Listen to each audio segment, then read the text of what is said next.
according to our liberal masters, are indigenous, except us. And we say we are indigenous. As nationalists, we say yes, the Indian tribes of the Amazon jungle are indigenous there, and they've got a special right to keep their land, to preserve their communities and their way of life. We look at a place like Iraq, and we look at places where there's the Kurds and elsewhere the Assyrians, and we say yes, not only have the Iraqis got a right to run their own affairs without being bombed flat by the Americans, but equally within that, the Kurds, the Assyrians, these other groups, these peoples, whether they're nations with a homeland at the moment or without a homeland, every people has a right to its own homeland.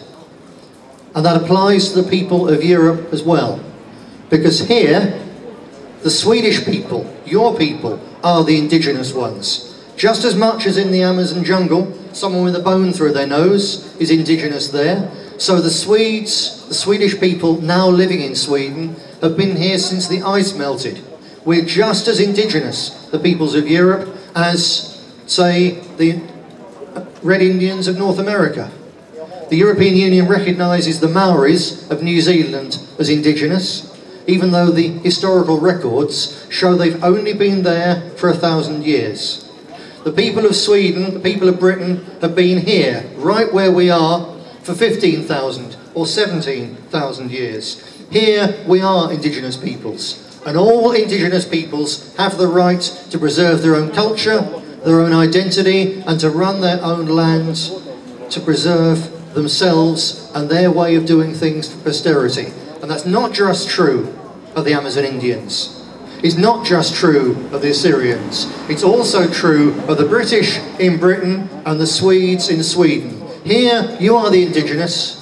Here you are the Aborigines, and like all indigenous and Aboriginal peoples all over the world, you are under enormous pressure from global capitalism, from the homogenising impact of the big modern world. But don't give up your Sweden.